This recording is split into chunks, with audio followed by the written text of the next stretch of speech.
Hey y'all, today we're gonna make stovetop kettle corn. It's an easy gluten-free snack that's perfect for movie night in or for taking to work for that morning or afternoon break. It lasts for about a week in a sealed container without getting stale and soggy.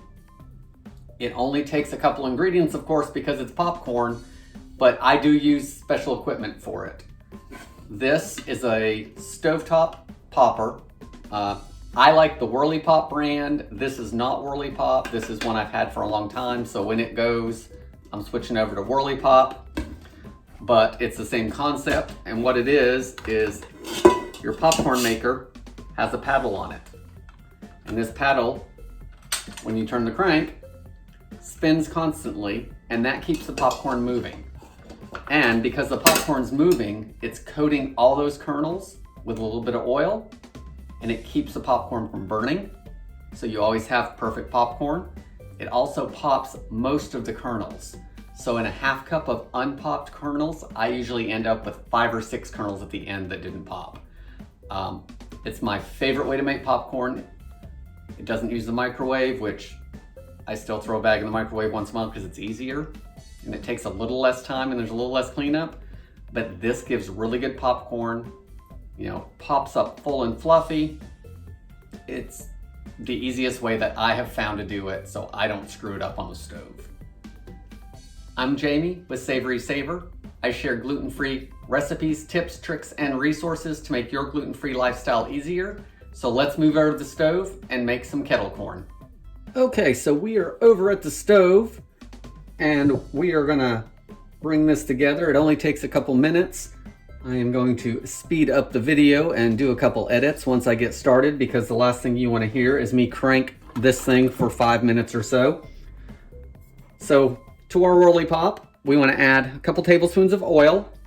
I'm just using canola, but you could use whatever you want. Coconut oil would work. So there's our oil.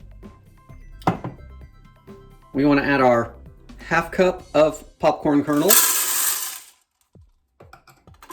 And then I like to give it a quick mix just to coat everything with the oil.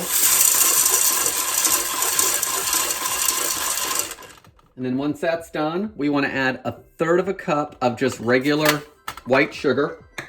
And again, give it a stir so that'll start spreading that sugar around.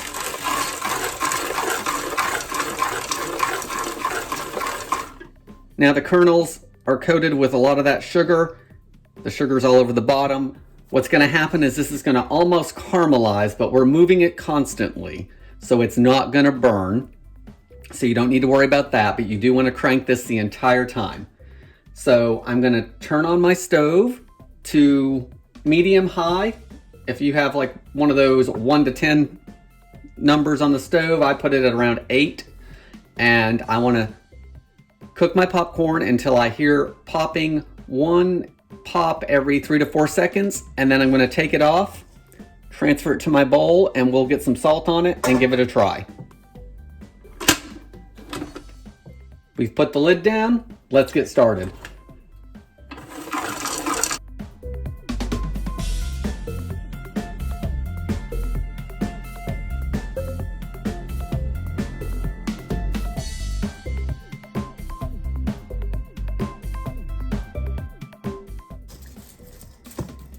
Guys, our popcorn's done, and it's still warm. It's not super hot where I can't touch it. But we do want to get some salt on it while it's warm, so I'm using popcorn salt. I use about 1/4 teaspoon. See how it doesn't want to toss for me, so we're going to have to hand mix it. So give it a toss as best you can.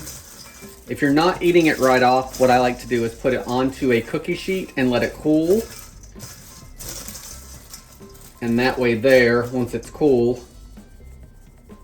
it's all single pieces and broken up more, and it's not going to stick together. You could also throw it on the cookie sheet and then give it a salt, and then it'll help it more.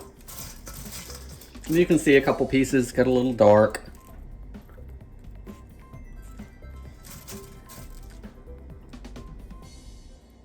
But it's nice and caramelized. It's got that sweet and salty. So guys, here's our bowl of popcorn. Let's give it a try.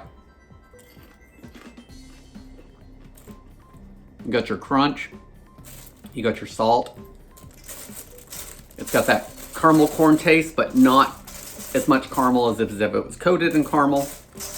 You can hear that crunch as I move it around the bowl. If you don't eat it all the same day, you want to store it in some kind of airtight container. It'll stay fresh for up to a week.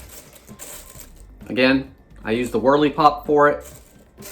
If your sugar is too dark for you and it has a little burnt taste, it may be because your popcorn popper isn't as clean as it could be. Even with good washing, it builds up all that oil on the bottom. So you want to try to get some of that off if you can. If you think it's the heat, cut it back a little bit. You can cut it back some. Might take a minute or two longer to pop, but it's not going to heat up as much. But you want to keep that thing turning. Make sure you don't stop because that's when your sugar is going to burn. Guys, I hope you give this recipe a try. If you do, leave me a comment below, or if you're successful, unlike me most of the time, and actually can just use a pot and make popcorn on the stove, let me know if you can try that recipe that way. Love to hear from you. Please consider subscribing, and I'll see you on the next video. Thanks, guys.